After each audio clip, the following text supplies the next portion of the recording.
Son las 2 de la madrugada. El cuarto está en silencio. La ciudad duerme y tú llevas horas mirando el techo.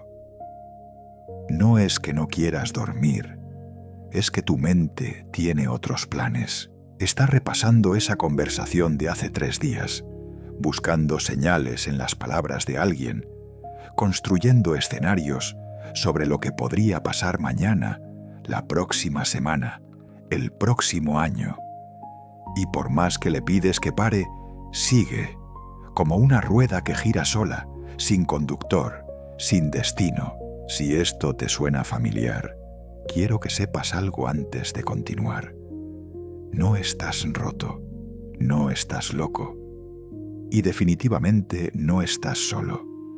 Millones de personas en este momento, en cada rincón del mundo, están atrapadas en ese mismo laberinto invisible que tú conoces tan bien. El overthinking, ese hábito de pensar demasiado, de analizar en exceso, de anticipar cada posible catástrofe, es quizás la forma de sufrimiento más silenciosa y más extendida de nuestra época.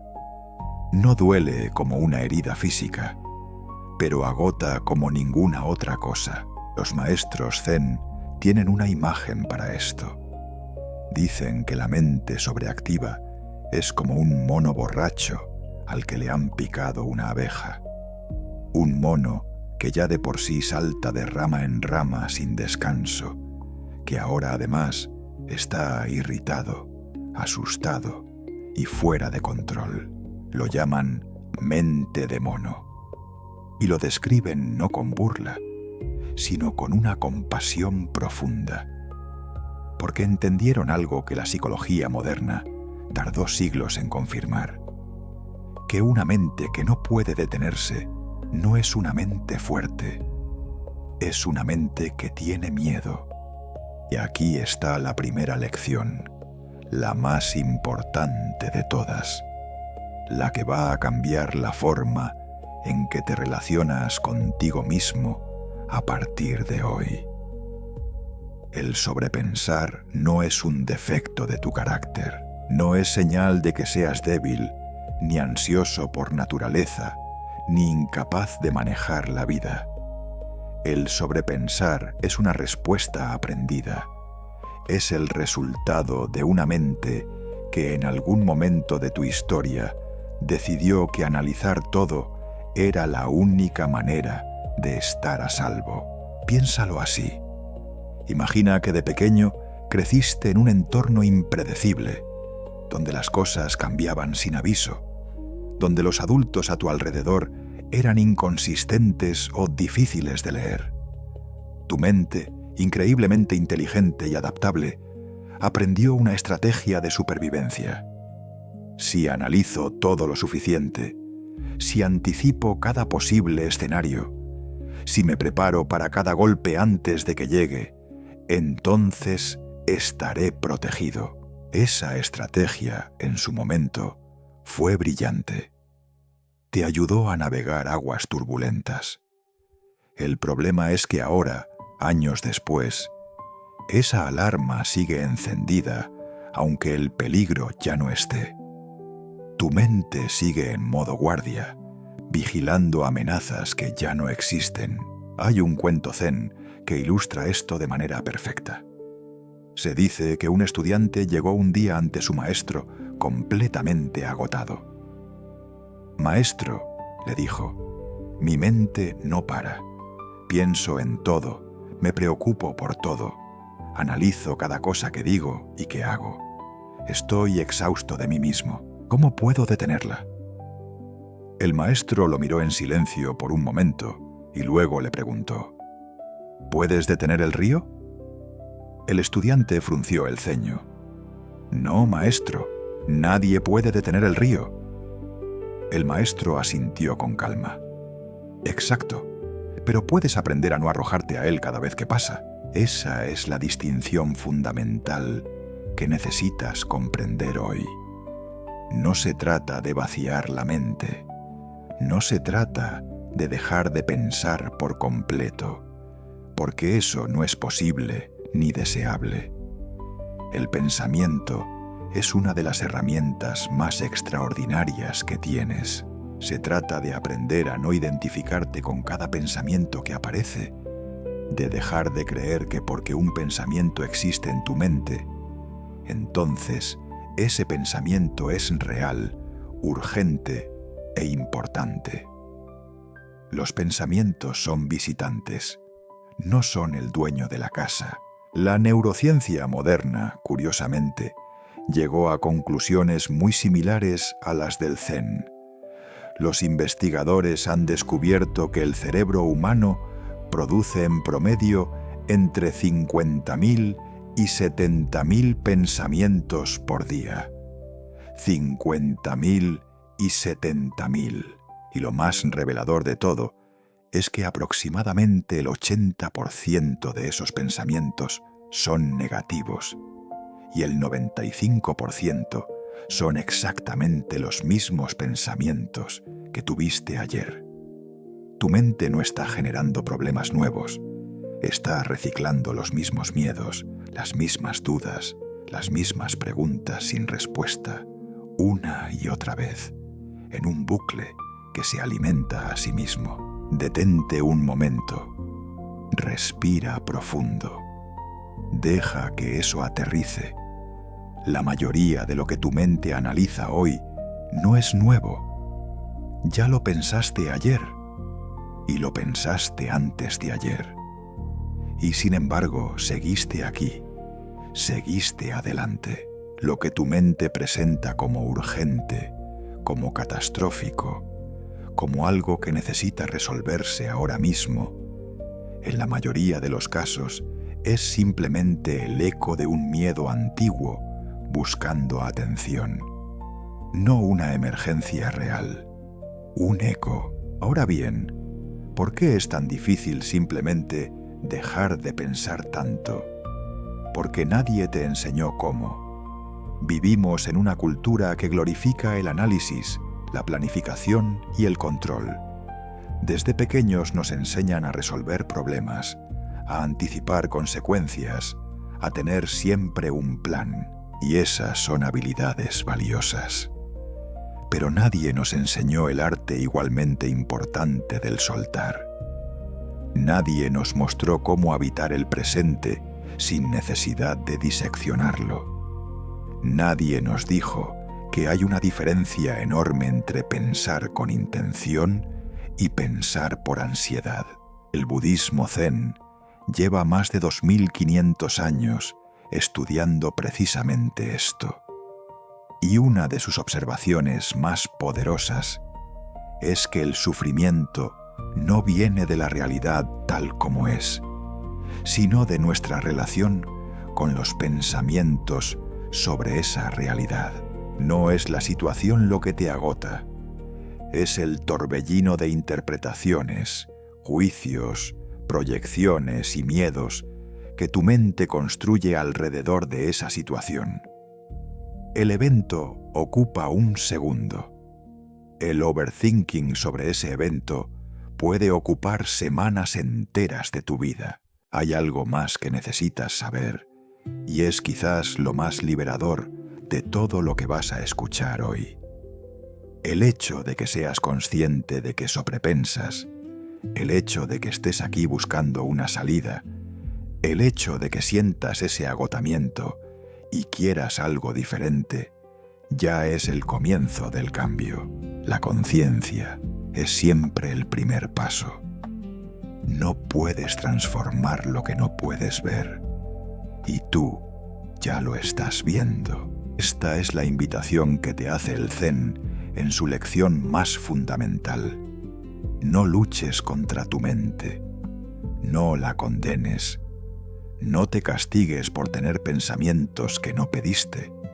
En cambio, comienza a observarla con la misma curiosidad compasiva con la que observarías a un niño asustado. Porque eso, en el fondo, es lo que está ocurriendo. Una parte de ti tiene miedo y está haciendo lo único que sabe hacer: pensar más, analizar más, intentar controlar más.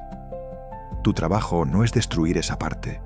Tu trabajo es aprender a consolarla, a decirle con gentileza y firmeza: ya estamos a salvo, puedes descansar. Hay una imagen que los maestros zen han usado durante siglos para describir la mente humana, y cuando la escuchas por primera vez, algo dentro de ti la reconoce de inmediato. Imagina un cielo vasto, infinito, completamente abierto. Un cielo azul y sereno que se extiende en todas las direcciones sin límite. Ahora imagina que por ese cielo pasan nubes. Algunas son pequeñas y ligeras, casi transparentes. Otras son oscuras y pesadas, cargadas de tormenta. Algunas pasan rápido, otras parecen quedarse eternamente.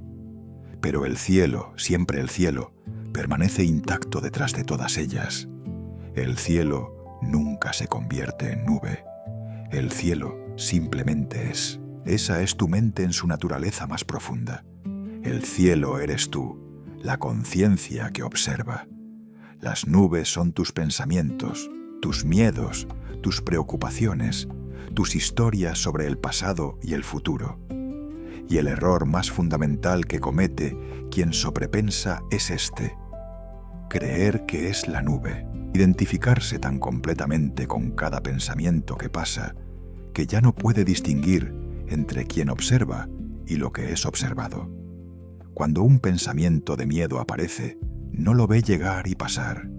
Se convierte en él, se fusiona con él. Y desde adentro de la nube, todo parece oscuro, húmedo y sin salida. La práctica que el Zen propone no es eliminar las nubes. Eso, como ya sabes, es imposible. La práctica es recordar que eres el cielo. Es entrenar la capacidad de dar un paso atrás, de crear un pequeño espacio entre tú y el pensamiento que acaba de aparecer. Y desde ese espacio, simplemente observar, sin juzgar, sin analizar, sin intentar resolver. Solo observar, con la misma calma con que observarías las olas del mar desde la orilla, reconociendo su movimiento, respetando su fuerza, pero sin arrojarte al agua cada vez que una llega. Esto tiene un nombre en la tradición budista. Se llama atención plena, o mindfulness en inglés, aunque esa palabra moderna no captura completamente la profundidad de lo que significa en su origen. En Pali, el idioma en que se registraron las primeras enseñanzas budistas, se llama sati, que significa literalmente recordar. Recordar quién eres. Recordar que no eres tus pensamientos. Recordar que hay una parte de ti que puede observar el caos mental sin ser destruida por él. Esa capacidad de recordar, de volver al cielo cuando te has perdido en las nubes, es el corazón de toda práctica meditativa genuina. Ahora bien, hay una diferencia crucial que necesitas entender, porque es el punto donde muchas personas se confunden y se rinden. Observar los pensamientos no significa ignorarlos. No significa fingir que no existen ni taparlos con positividad forzada. Significa reconocerlos con honestidad y luego, conscientemente, elegir no seguirlos. Es la diferencia entre ver pasar un tren y subirse a él. Puedes estar en el andén, ver llegar el tren del pensamiento ansioso, reconocer que ahí está y decidir no abordar ese vagón en particular. Ese momento de elección, ese instante de conciencia entre el estímulo y la respuesta, es donde reside toda tu libertad. Hagamos un pequeño ejercicio juntos ahora mismo. No lo dejes para después. Cierra los ojos si puedes, o simplemente baja la mirada. Respira profundo, lentamente, y durante los próximos segundos presta atención a cualquier pensamiento que aparezca en tu mente. No lo busques, solo espera. Cuando llegue, en lugar de seguirlo, en lugar de comenzar a desarrollar la historia que trae consigo, simplemente nómbralo en silencio. Pensamiento de preocupación. recuerdo del pasado, plan para el futuro, y luego déjalo ir, como dejarías ir una hoja que flota sobre el agua. No con esfuerzo, con gentileza. Ese acto sencillo, ese momento de reconocimiento sin apego, es el inicio de algo transformador. Existe una historia que se cuenta en los monasterios zen de Japón sobre un joven monje que llegó desesperado ante su maestro. Le dijo que llevaba meses intentando meditar, pero que no podía lograrlo, porque su mente no paraba ni un solo instante. Cada vez que me siento a meditar, le dijo con frustración, mi mente se llena de pensamientos y yo los sigo a todos. No sé cómo detenerlos. El maestro lo miró con calma y le preguntó, cuando te sientas a meditar y aparece un pensamiento, ¿qué haces? El joven respondió, lo sigo. Empiezo a pensar en él y luego en otro y en otro. El maestro asintió suavemente. Bien, la próxima vez que aparezca un pensamiento, salúdalo. Di, bienvenido, pensamiento. Te veo. Y luego vuelve a tu respiración. El joven frunció el ceño confundido. ¿Eso es todo? El maestro sonrió. Eso es todo. La batalla no es contra el pensamiento. La batalla es el regreso. Ese regreso del que habla el maestro es la práctica más poderosa y más subestimada que existe. No se trata de no distraerse nunca, porque eso tampoco es posible. Se trata de notar que te has distraído y volver. Una vez, y luego otra, y luego otra más. Cada vez que notas que tu mente se ha ido corriendo detrás de una preocupación y decides volver al presente, estás ejercitando el músculo más importante que tienes, el de la conciencia. Y como cualquier músculo, se fortalece con la práctica repetida. La metáfora del jardín también nos habla de algo igualmente importante. Un jardín no se cuida a sí solo. Necesita atención, presencia, cuidado constante. Si lo abandonas, las malezas crecen y eventualmente ahogan a las flores. Tu mente funciona exactamente igual. Los pensamientos que repites con mayor frecuencia son los que echan raíces más profundas. Los que alimentas con tu atención son los que florecen. Esto no significa que debas forzarte a pensar solo en positivo, porque eso sería otra forma de control que eventualmente falla. Significa que puedes comenzar a ser más selectivo, más consciente de a cuáles pensamientos les das tu energía y a cuáles simplemente dejas pasar sin nutrirlos. El sobrepensar, en este sentido, es un jardín al que le hemos dado demasiado riego en los lugares equivocados. Hemos abonado la preocupación, hemos cultivado el miedo, hemos dado espacio y agua y luz a cada pensamiento catastrófico que apareció, creyendo que prestarle atención era la manera de resolverlo. Pero un pensamiento al que le prestas atención ansiosa no se resuelve, crece, se ramifica, invita a otros pensamientos similares. Y antes de que te des cuenta, lo que empezó como una pequeña semilla de duda se ha convertido en una enredadera que lo cubre todo. La invitación zen no es arrancar la enredadera con violencia, es dejar de regarla, es aprender a reconocer con una sonrisa compasiva hacia ti mismo cuando estás a punto de darle agua a un pensamiento que no necesita más agua y en cambio dirigir esa misma atención, esa misma energía vital hacia el único momento que realmente existe y que realmente te pertenece, el que estás habitando ahora mismo mientras respiras, mientras escuchas, mientras tu corazón late sin que tú se lo pidas. Recuerda siempre esto: no eres tus pensamientos, eres el que los observa. Y ese observador ese cielo quieto que existe detrás de todas las nubes, nunca ha dejado de estar ahí. Ha estado presente en tus mejores momentos y en tus peores noches. No se ha roto, no se ha agotado. Solo ha estado esperando con infinita paciencia a que volvieras a él.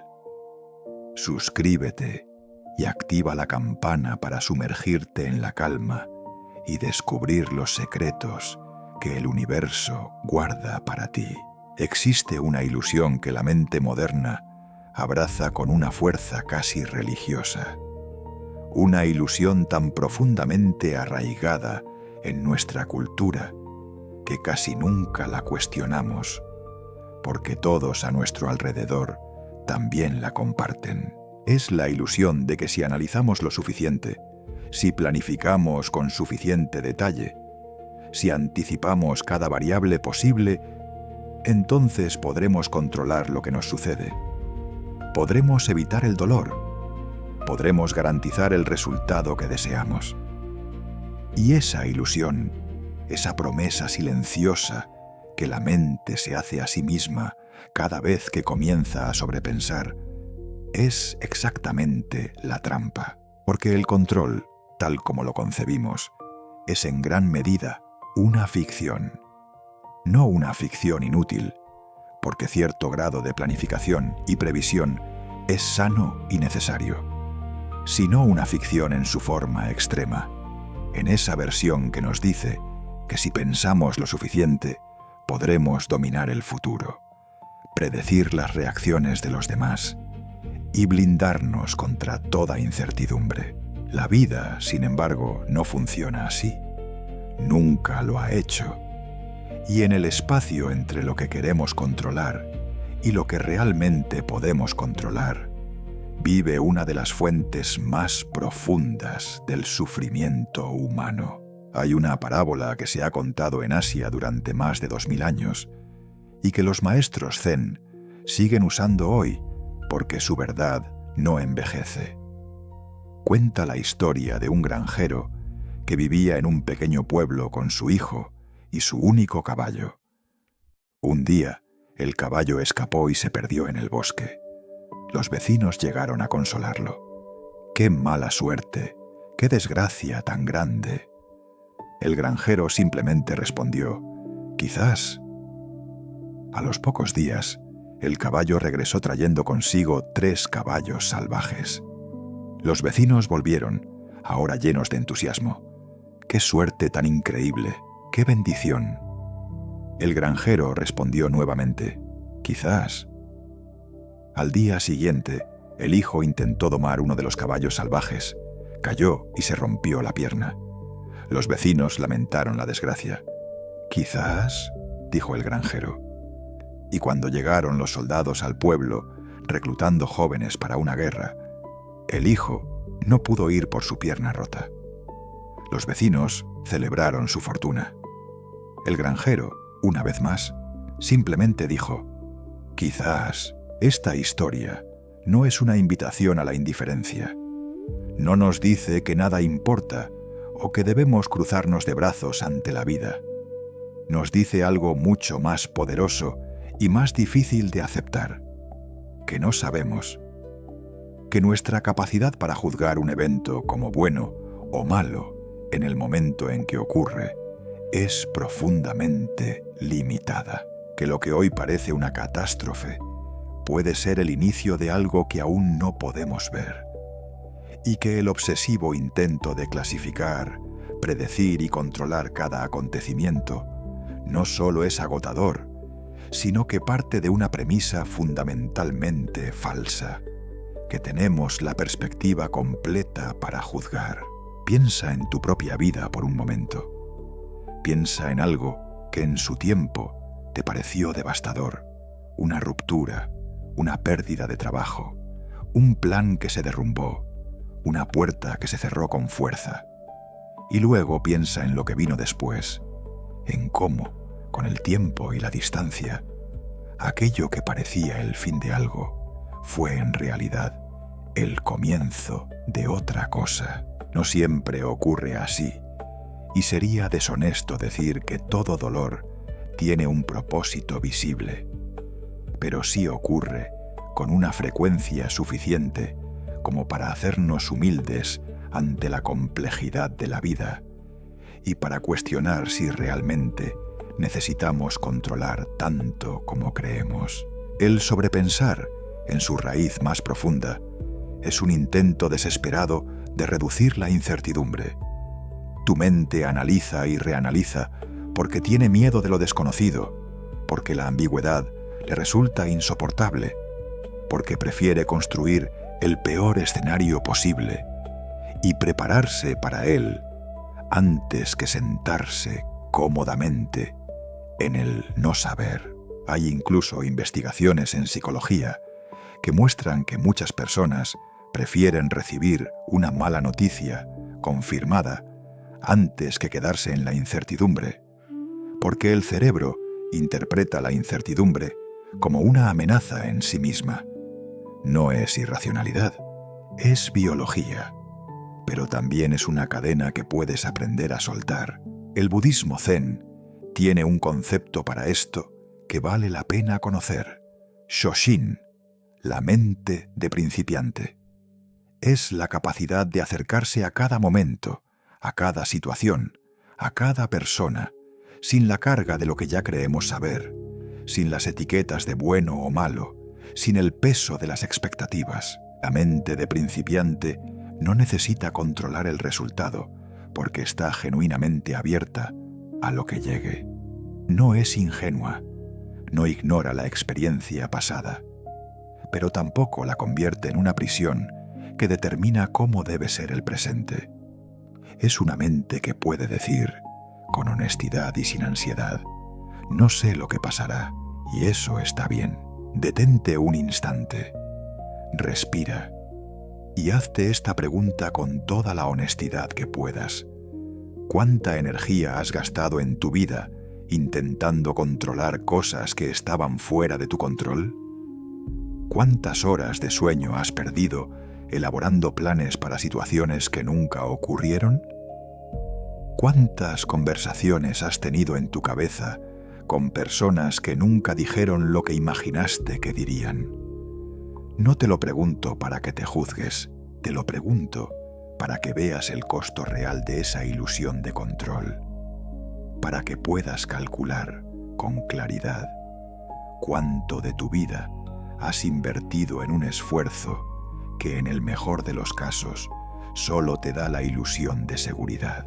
Hay una frase atribuida al filósofo estoico Epicteto, que vivió en el siglo I de nuestra era y que resuena con una precisión sorprendente con la enseñanza zen: no busques que todo lo que ocurra como tú quieres, sino desea que todo lo que ocurra como ocurre, y serás feliz. Dos tradiciones filosóficas completamente distintas, separadas por miles de kilómetros y siglos de historia, llegando a la misma conclusión fundamental: la paz no está en doblar la realidad a tu voluntad, está en aprender a relacionarte con la realidad tal como es, incluyendo su inevitable incertidumbre. Esto no significa que no debas tomar decisiones, planificar o actuar. Significa que puedes hacer todo eso desde un lugar de ecuanimidad, en lugar de desde el pánico. Existe una diferencia enorme entre planificar con claridad y sobrepensar con ansiedad. La planificación consciente tiene un principio y un fin. Evalúas la situación, consideras tus opciones, eliges un camino y actúas. El sobrepensar no tiene fin, porque no está buscando una solución real. Está buscando certeza absoluta en un mundo que no la ofrece. Y mientras la busca, te mantiene paralizado, dando vueltas en círculos, consumiendo energía sin avanzar. La práctica que te invita a hacer el zen aquí es radical en su simplicidad. Cuando notes que estás atrapado en el bucle del control, cuando sientas que tu mente está construyendo escenarios y más escenarios intentando anticipar lo incontrolable, haz una sola cosa: nómbralo. Di en silencio o en voz alta si puedes. Estoy intentando controlar lo incontrolable. Ese reconocimiento, ese momento de lucidez, crea el mismo espacio del que hablamos antes. No resuelve la incertidumbre, porque esa no es la meta, pero te devuelve al único lugar desde donde puedes vivir con plenitud, el presente, con toda su gloriosa e inevitable imperfección. El granjero de la parábola no era indiferente a su vida. Amaba a su hijo, valoraba su caballo, vivía plenamente en su mundo. Pero había aprendido algo que pocos aprenden, que la sabiduría no está en saber lo que viene, sino en confiar en tu capacidad de responder a lo que llegue. Esa confianza no se construye pensando más. Se construye soltando, poco a poco, la necesidad de que la vida sea distinta de lo que es. Hay un lugar al que siempre puedes regresar. Un lugar que no requiere dinero, ni tiempo libre, ni condiciones especiales. Un lugar que no está en ningún retiro espiritual lejano, ni en ninguna versión futura de tu vida, cuando por fin tengas todo resuelto. Ese lugar es este momento, el único que realmente existe, el único en el que la vida ocurre de verdad. Y sin embargo, es precisamente el lugar donde menos tiempo pasamos, porque nuestra mente prefiere habitar en el ayer que ya no puede cambiarse, o en el mañana que aún no ha llegado. El maestro Zen Thich Nhat Hanh, uno de los grandes maestros budistas del siglo XX, solía decir que la mayoría de las personas viven como sonámbulas. Caminan por la vida con los ojos abiertos, pero la mente completamente ausente, atrapada en un bucle de recuerdos y proyecciones que les impide ver, sentir y habitar el único instante que les pertenece. No lo decía como una crítica, lo decía como un diagnóstico compasivo de la condición humana moderna. Y lo decía porque conocía la solución, una solución que no requiere años de práctica monástica, ni una transformación radical de personalidad, sino algo mucho más accesible: prestar atención de verdad. No la atención dividida que le damos a las cosas mientras simultáneamente revisamos el teléfono, planificamos la cena y resolvemos un problema del trabajo, sino la atención plena, completa, sin agenda, que le das a algo cuando decides que merece todo lo que eres en este instante. Esa calidad de atención es la que transforma lo ordinario en extraordinario.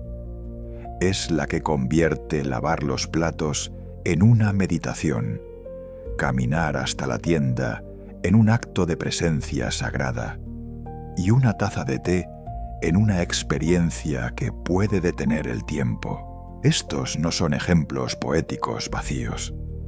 Son prácticas reales que los monasterios zen han cultivado durante siglos bajo el nombre de Samu, el trabajo consciente.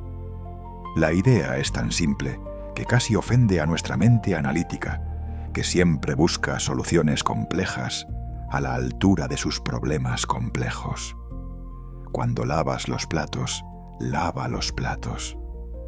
Cuando caminas, camina. Cuando comes, come.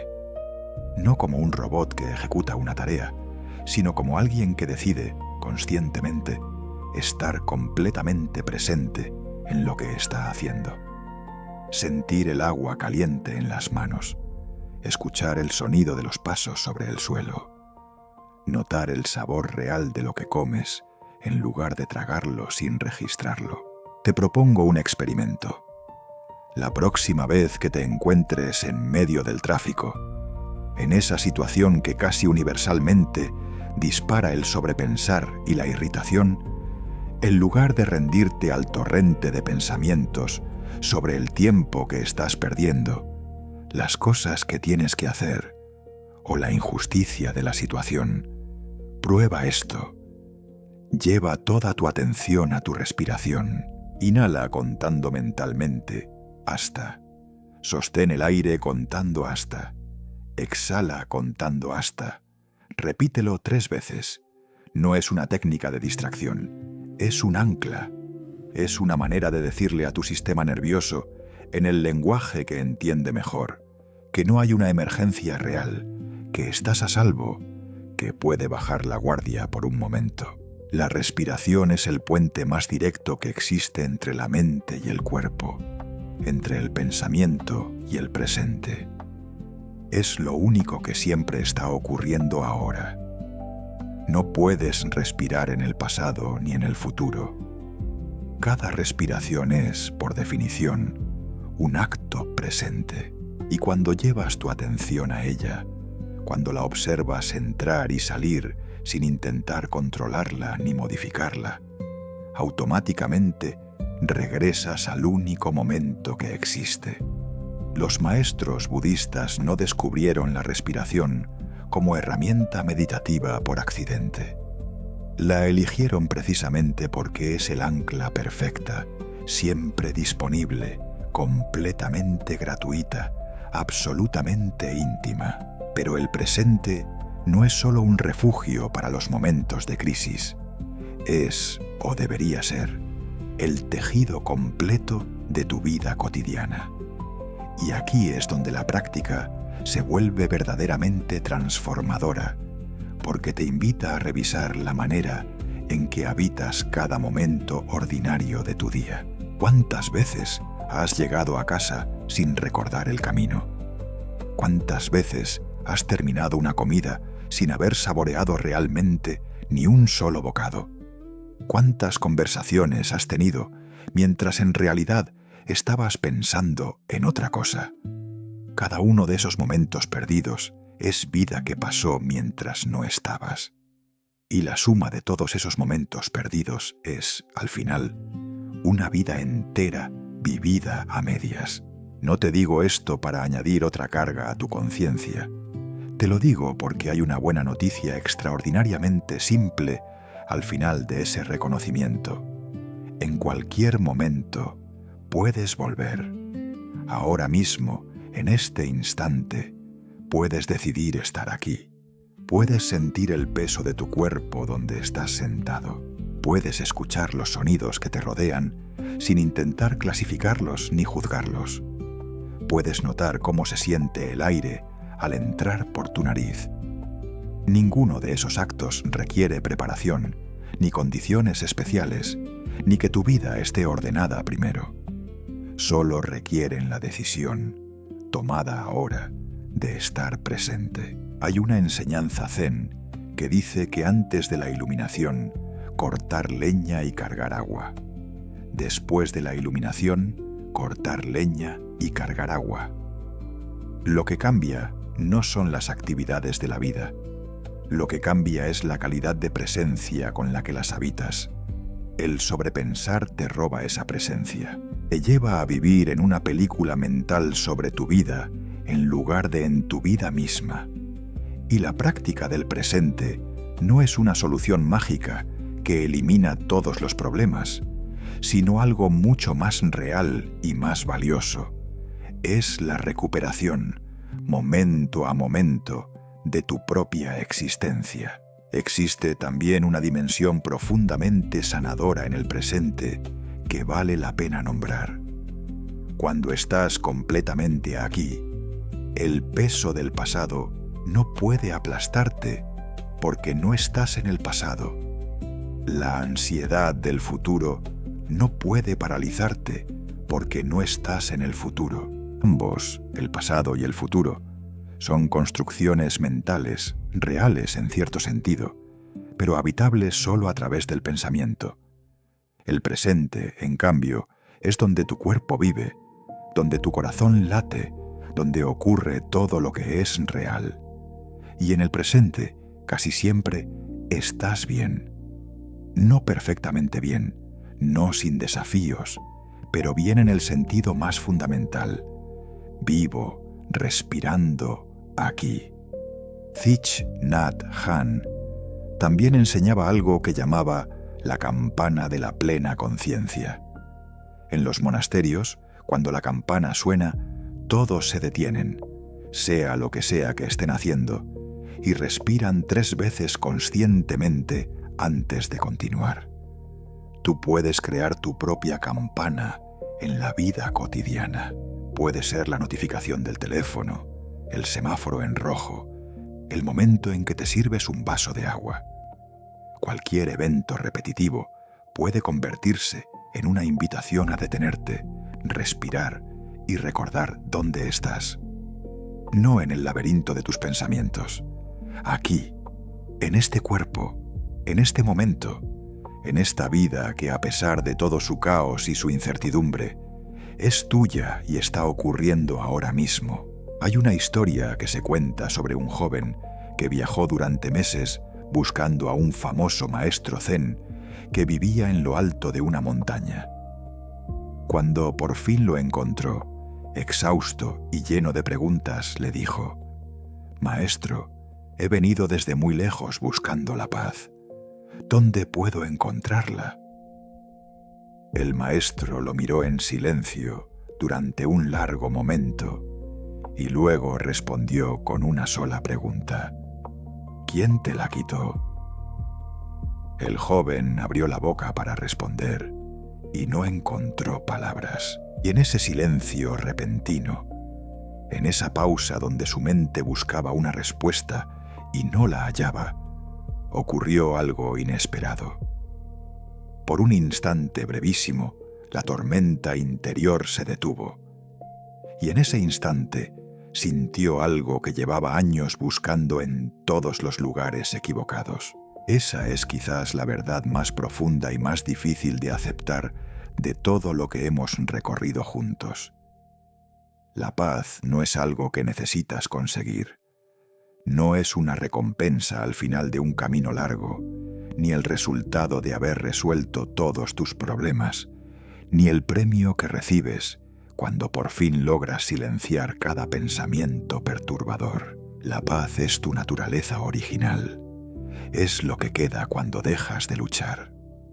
Es el silencio que siempre ha existido debajo del ruido, esperando pacientemente a que te agotes lo suficiente como para dejar de cubrirlo con más pensamiento, más análisis, más resistencia. A lo largo de este camino hemos visto muchas cosas juntos. Hemos entendido que el sobrepensar no es un defecto de tu carácter, sino una respuesta aprendida al miedo. Hemos aprendido a observar los pensamientos como nubes que cruzan el cielo sin convertirte en ellas. Hemos desmantelado la ilusión del control y hemos encontrado en la incertidumbre no una amenaza, sino una invitación a confiar. Hemos descubierto que el presente no es un concepto abstracto, sino un refugio real y accesible en cualquier momento ordinario de tu día. Y ahora llegamos al último y más importante paso: la reconciliación. Hacer las paces con tu propia mente no significa rendirse. No significa resignarse a seguir atrapado en el bucle del overthinking para siempre. Significa algo mucho más matizado y más poderoso. Significa dejar de tratarte a ti mismo como el enemigo, porque eso es lo que ocurre, sin que nos demos cuenta, cuando llevamos años en guerra con nuestros propios pensamientos. Nos convertimos en dos fuerzas opuestas dentro del mismo cuerpo, la parte que quiere calma y la parte que no puede dejar de pensar, peleando entre sí, agotándose mutuamente, sin que ninguna gane nunca porque ambas son tú. El budismo zen tiene una imagen preciosa para describir la mente en su estado natural de paz. La compara con el agua de un lago en calma. Cuando el agua está quieta, puedes ver el fondo con perfecta claridad. Puedes ver cada piedra, cada planta, cada detalle. Pero cuando el agua está agitada, aunque el fondo sigue existiendo exactamente igual, no puedes verlo. El problema no es el fondo. El problema no es la profundidad. El problema es la agitación de la superficie. Y la agitación no se resuelve metiéndote al lago a luchar contra las olas. Se resuelve dejando de agitar el agua y esperando, con paciencia, a que la quietud regrese por sí sola. Esa paciencia es quizás la virtud más contracultural que puedes cultivar en el mundo de hoy. Vivimos en una época que glorifica la velocidad, la productividad inmediata y la solución instantánea. Cuando algo nos molesta, buscamos una app que lo resuelva. Cuando sentimos ansiedad, queremos una técnica que la elimine en 5 minutos. Y aunque hay herramientas genuinamente útiles, la actitud subyacente de querer que el malestar desaparezca ya, ahora, sin esperar, es en sí misma otra forma de resistencia, otra forma de decirle a la realidad que debería ser distinta de lo que es. Y esa resistencia, como ya sabemos, es exactamente lo que alimenta el sufrimiento. La reconciliación con tu mente comienza con un acto radical de aceptación. No la aceptación pasiva que confunde con derrota, sino la aceptación activa y valiente que dice: esto es lo que hay ahora mismo. Mi mente está agitada ahora mismo. Estoy sobrepensando ahora mismo. Y está bien, no porque el sobrepensar sea deseable, sino porque resistirlo en este momento con frustración y juicio solo añade más ruido al ruido. Cuando te permites simplemente estar con lo que es, sin la urgencia de cambiarlo inmediatamente, algo paradójico ocurre. Empieza a cambiar. Hay un ejercicio que los maestros zen llaman sentarse con. En lugar de intentar resolver, distraerte o escapar de un estado mental difícil, simplemente te sientas con él, lo observas, lo dejas ser. Si hay ansiedad, te sientas con la ansiedad. Si hay confusión, te sientas con la confusión. Si hay ese zumbido familiar del overthinking, te sientas con él sin seguir ninguno de sus hilos. No es fácil al principio. La mente, acostumbrada a moverse, a resolver, a actuar, lo interpreta como inacción. Pero con el tiempo descubres algo asombroso, que ningún estado mental, por intenso que sea, dura para siempre si no lo alimentas. Todo pasa, absolutamente todo. Esta es la enseñanza de la impermanencia, uno de los pilares fundamentales del budismo, y también uno de los más liberadores. Nada es permanente, ni el dolor ni la alegría, ni la confusión ni la claridad, ni el pensamiento obsesivo de las 3 de la madrugada, ni la sensación de paz de una mañana serena. Todo es transitorio, todo fluye, todo cambia, y cuando internalizas eso de verdad, no como un concepto intelectual, sino como una experiencia vivida, el overthinking pierde una parte enorme de su poder. Porque la mente que sobrepensa siempre actúa como si el estado actual fuera permanente, como si la angustia de ahora fuera a durar para siempre. Y no es así, nunca lo es. Quiero que te lleves algo muy concreto de todo esto, algo que puedas usar mañana por la mañana, o esta noche, cuando el silencio de tu cuarto se llene de voces que no pediste. Cuando notes que estás atrapado en el bucle, cuando sientas ese peso familiar del pensamiento que no cesa, haz 3 cosas en este orden. Primero, reconócelo sin juzgarlo. Estoy sobrepensando. Segundo, lleva tu atención a tu cuerpo. Siente tus pies en el suelo, tus manos, tu respiración. Tercero, dite a ti mismo con la misma gentileza que le hablarías a alguien que quieres: está bien, esto también pasará. No es una solución definitiva, es un regreso, y cada regreso cuenta. La mente que sobrepensa no es tu enemiga, es una parte de ti que aprendió a sobrevivir de la única manera que conocía y que necesita más que corrección, comprensión. Necesita que le muestres una y otra vez, con paciencia y con amor propio, que hay otra manera de estar en el mundo. Una manera que no requiere controlarlo todo, que no necesita saberlo todo, que no depende de resolver el futuro para sentirse a salvo.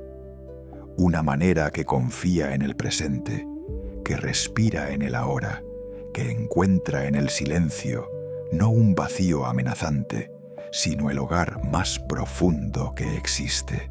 Ese silencio siempre ha estado ahí, debajo de cada preocupación, detrás de cada pensamiento, más allá de cada historia que tu mente ha construido sobre quién eres y lo que te espera. Ha estado esperándote con la paciencia infinita de algo que sabe que no tiene ningún lugar al que ir, porque ya está en el único lugar que importa. Y tú, en este momento, con todo lo que eres y todo lo que cargas, también estás exactamente donde necesitas estar. El camino hacia la calma no empieza cuando todo esté resuelto. Empieza ahora. Empieza aquí. Empieza contigo.